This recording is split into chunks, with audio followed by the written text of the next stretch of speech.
Greetings and welcome to the Keymaster. This is a how-to video. Without further ado, let us begin.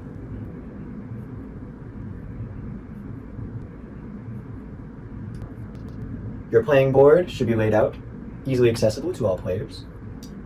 Setting up the game, you have two bags, 1 and 2. And you will be separating out each deck. There's a Minotaur card, set that aside for now. These are the resource legends. You can pass these out to one to every player. Similarly, you have 5 sequence cards. These are the legends as well. Pass these out to each player. And now comes to separating the playing decks. First up, we have the resource decks. There are 3 colors. Separate them out and shuffle each accordingly. The Vita blue, and place them on the board where it has their name, Vita.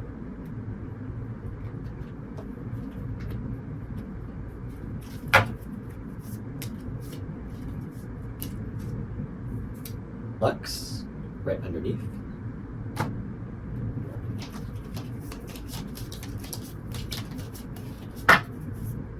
And the Luxuria cards underneath that.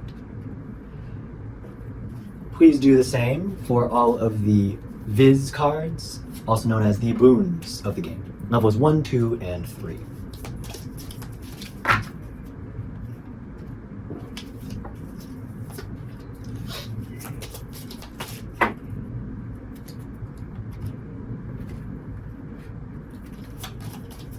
If you would like to play a shorter game on the level 3 boon deck, you may look for the key, shuffle the rest of the deck, and then place the key on top. And this will result in a shorter game because someone will find the key immediately once they reach that level. If you do not want a shorter game and just want to let the fates guide you, by all means shuffle as you please. Now that the board is set up, we can begin distributing the player cards and the player tokens. In your bag of holding, you will find a menagerie of treasures. There will be 6 dice, which you can place to the side, 5 playing tokens. You can now unbox the Souls mini lore pack in one of these envelopes included in your package. And here you will find the 5 different character cards that correspond to each player. The red of Sir James of Oxford will go with the red piece, the orange, Jack Mulligan with the orange, yellow is Father John Chamber, green is Rosalina Byzantine, and blue is Beryl Beaumont. The players can choose who they like to be or randomize, it does not matter, and there are no special abilities starting for these characters. Simply lore for the fun. You will take the Minotaur game piece and place it with the Minotaur card off to the side or in the game box, it does not matter right now. Place the silver chits to the side as well, keeping this one for the first player. The 3 action tracker points can go where they are denoted on the board, here. This black marker is for the Minotaur card and can go off to the side. And finally the key can stay in the game box until it is found. You'll also find in the Souls mini lore pack 5 different lore cards denoting to different spots here on the game board.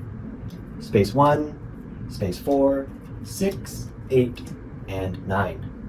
Now these can be read once a player reaches these spaces, or not, it is up to them to decide, simply for more game immersion. You will then line up your characters on the start box right next to space number 1. Then you will deal 3 resource Vita cards to each player, face down. Every player may look at their hand, but keep it private so only you know what you have. In this example, we will be playing with 3 players, seen here. The player who most recently left a dark place, escaped an awkward meeting or conversation, or who has recently entered a new chapter in their life, will start the game first. That player, unanimously decided by all other players, will take the turn token This turn token denotes whose turn it is. You will then pass it to the next player after your turn is done, and the next, and the next. And once the board is set up as you see it, you are ready to play.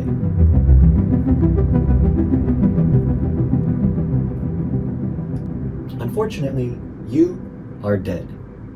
However, there is hope for you. Here in the underworld, you can find the key and make your escape. To do so, this game acts like a ladder. In starting with the 3 Vita resource cards, you will then progress your way through this ladder until you can get all the way to a boon, viz. Level 3, and find the key. In order to do this, you must refer to the power legend, which each player has. The power legend tells you which cards you can use to progress farther up the ladder. For example, in starting with these 3 cards, I will then take my turn.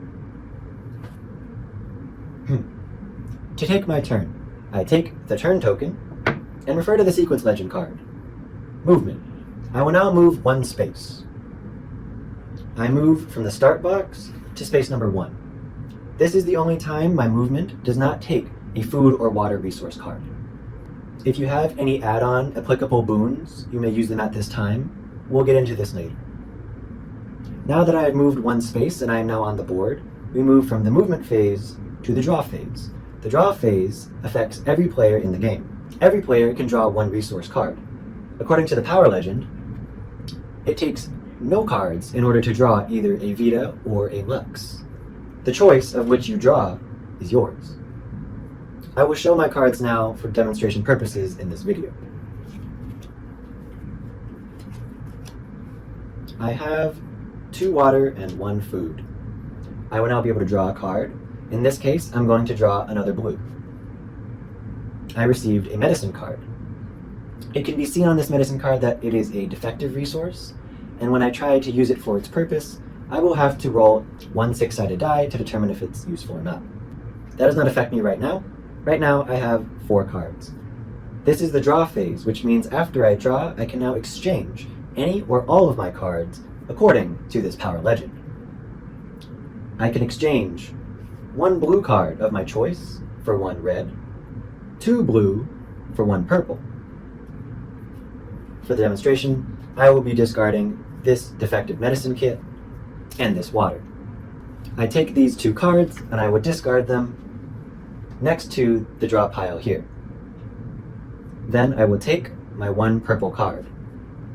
This follows the power legend where 2 Vitas equals 1 Luxuria. I can immediately look at this card and I see that it is a parcel. Half of the cards in this deck are parcels, and I can immediately exchange this according to the power legend. 1 parcel Luxuria, no other Luxuria, only the parcel card, hence the parcel icon on the card, equals 1 Viz level 1. The Viz cards are boons. I then draw the Viz card, and I can look at it. Currently, I cannot use it, because we are still in the draw phase. Once all players have finished drawing and exchanging their cards, the draw phase is over, and the current player takes their action. The action phase is limited to 3 action points, denoted here on the game board. Actions include plays that include any boons or resources. Resource cards can be used as an action on your turn. If you turn over your power legend, you will find the resource legend. You can accomplish many actions with the resource legend. You can attack a player on the same space as you using the dagger. You can look at another player's hand and steal 2 cards from them by using the dagger and the matches. However, with these direct attacks, the defenders can protect themselves. According to the resource legend, these can be deflected by using the medicine kit, lantern, or dagger in response, thereby nullifying the attack. Only the dagger can deflect a mugging attempt. When a fire is created using the gasoline and matches, all players are stopped behind the fire when they progress to that space and cannot pass it unless they use a water card on their action phase of their turn. Once a water card is used, the fire is diffused and all players may pass.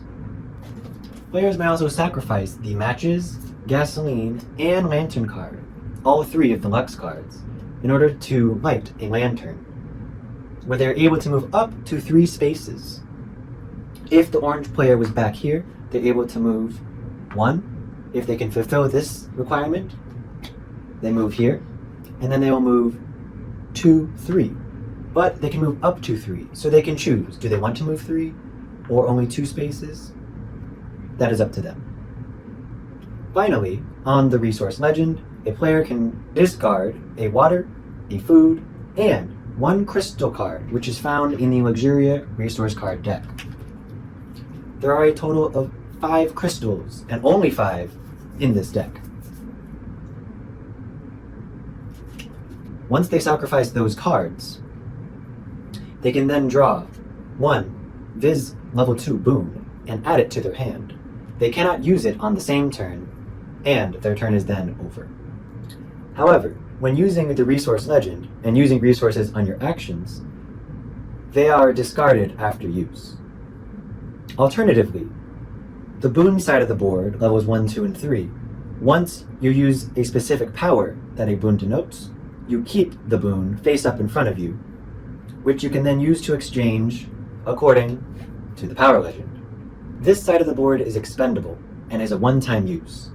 This side of the board is a one-time use, but you keep and retain the cards for their value. It is now my action phase, and I have 3 actions. It is the beginning of the game, and there's not a whole lot I can be doing since I'm limited by the cards I have in my hand. However, I received this boon from the parcel card, so I will use it. I will show everyone playing that this is the Bound Hands card, level 1, and this will prevent another player of my choice from drawing a resource on the next player's turn. I will then lay their pawn on its side to denote this until this is resolved. And this is similar fashion that would happen if, for example, I were to use an action against another player to attack them and successfully attack them. So, I will be using this power on the yellow player, and I will turn him on their side. That will take up 1 action point, and I will denote that on the tracker there. I'm choosing to end my turn here with only having done 1 action. I keep this card because it is on this side of the board where I retain its value, even though I did use it. This will stay face up. These cards are face down and in my hand, but they are face up for purposes of this video.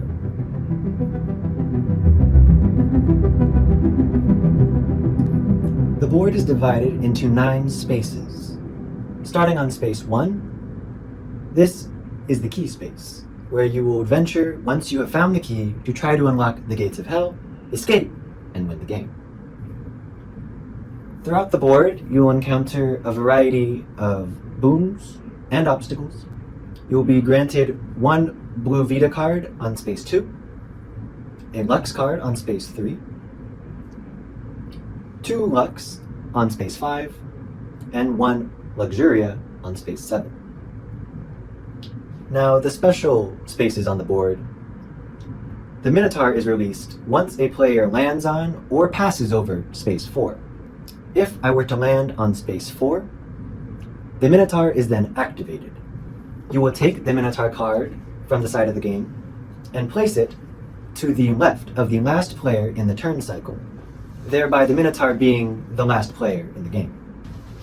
Place this card on the table in lieu of an actual player sitting there, and then place the black cube chit on top of the Minotaur card on the red space 1 to denote that the Minotaur will move 1 space every time its turn comes around.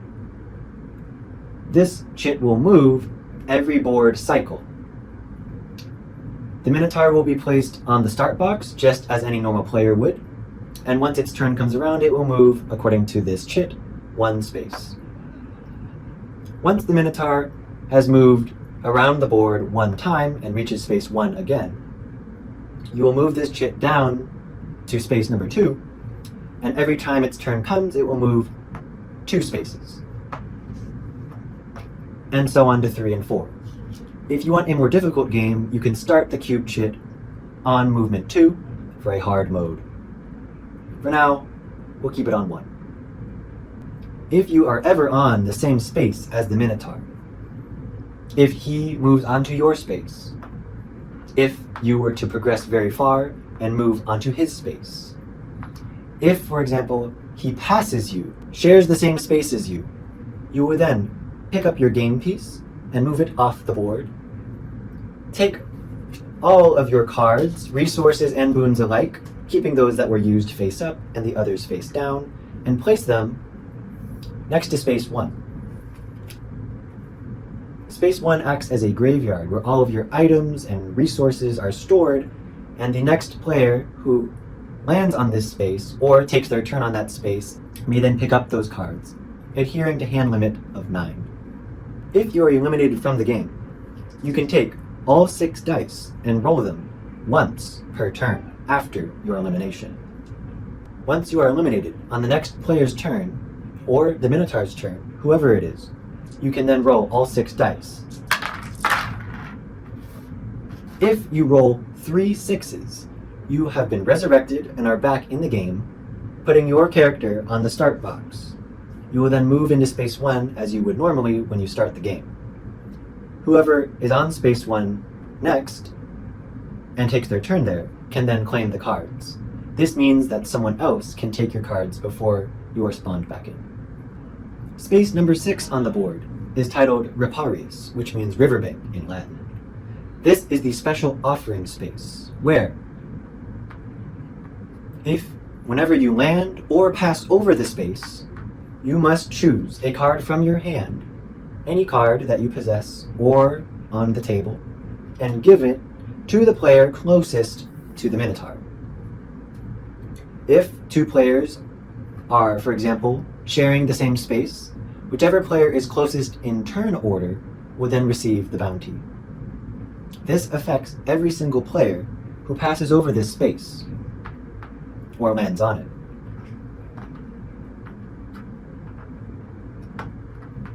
The last player in the cycle who is closest to the Minotaur who lands on space 6 obviously does not give a card to themselves, but they do draw 2 blue Vita resource cards and add them to their hand. If there are space issues, they adhere to a 9 hand limit.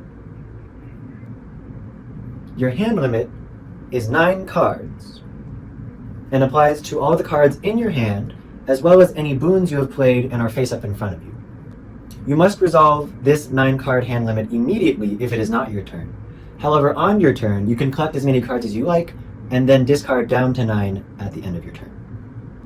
On space 8, you must stop and adhere to what is written on the space. You must give up 2 food or water cards to pass this spot immediately. This can be any combination, 1 food, 1 water, 2 food, or 2 water. And it does not use an action point to do this. For example, if I am the red player and I'm moving on my turn, I will show that I have a food and I can now move 1 space. I move to space 8. I stop because of the requirement, but I have a food and water in my hand. I will then immediately use these, placing them in the discard pile, and now I can move exactly 1 space. Now, you may be asking, what happens if, for example, I use a Swift Feet card to increase my movement during my turn? If I was in the pack here, and I use my Swift Feet to add 1 to my movement, I can now move a total of 2 spaces. But because of this space 8, I must stop here in the middle of my turn, but I have the requirement. I then sacrifice the requirement, move the obligatory 1 space because of that sacrifice, and then I'm able to finish my movement, finishing the 2, and go to space 1. To watch that again, I move 1, fulfill this requirement, and then move 2.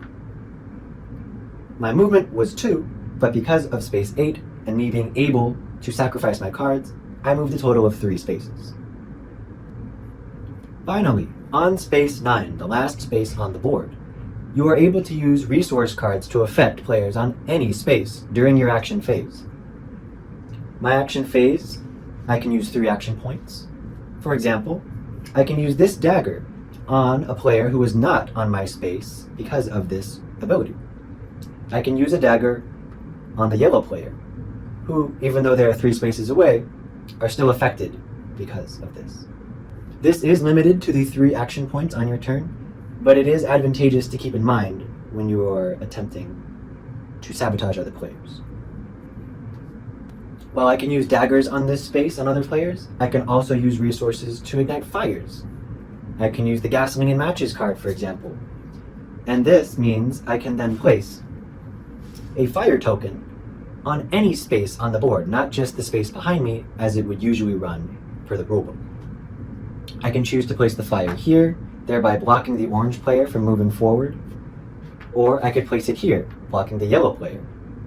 I could even place it ahead of time, over here if I like, or here, but whenever you do place a fire, the Minotaur is unaffected.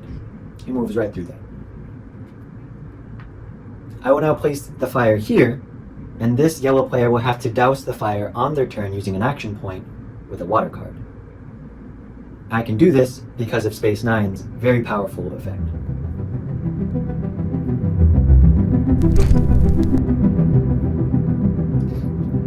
Once a player sacrifices 3 level 2 boons according to their power legend and places them in the discard pile, thereby drawing a level 3 boon, and when that boon happens to be the key, they will draw the key miniature from the game box, adding it to the card, and will then announce to everyone at the table, I am the key bearer.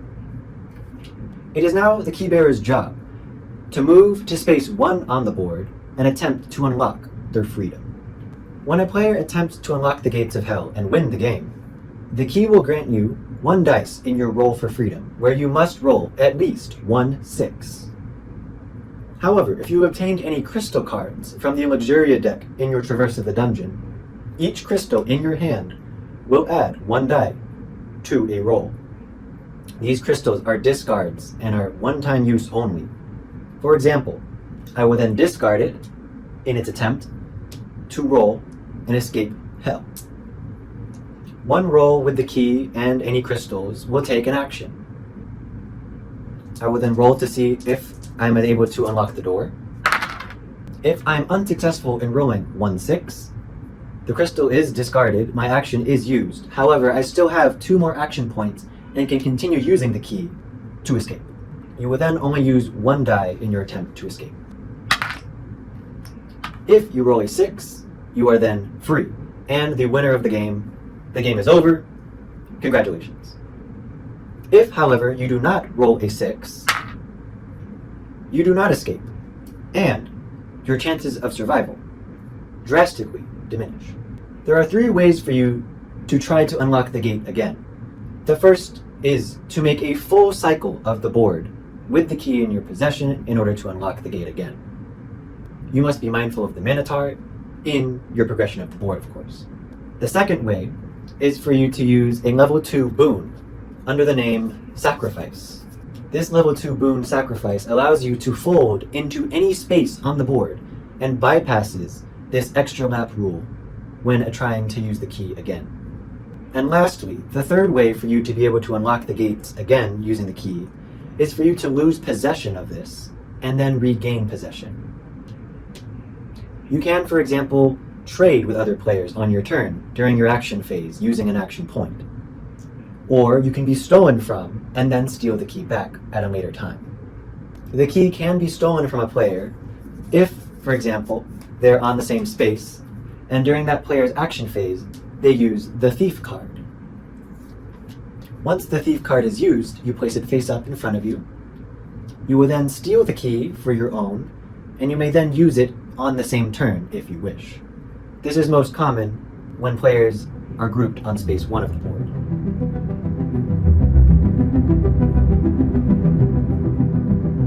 When rolling for your victory, you can either use the standard dice that come with the base set of the Keymaster, or you may use the blood dice available as an expansion exclusive to the Kickstarter. These blood dice do not have numbers. However, one side of their 6 sides has a key on it, and if you roll at least 1 key, you have escaped. Finally, if you're looking for a way to differentiate your gameplay next time, you can use the Gatekeeper expansion. In this expansion, the first player to be caught and eliminated by the Minotaur becomes the Minotaur. They will have 6 different playing cards to use on their turn, as well as additional boons which are added into the decks, including the level 3 boon Theseus, which can be used to kill the player acting as the Minotaur. The specifics of this expansion are explained in the rule card included with the set. Thank you for watching this video tutorial. If you have any other questions, you can refer to the rulebook, of course, or you can email me personally, coolgamesbynick@gmail.com. Thank you very much, and happy playing.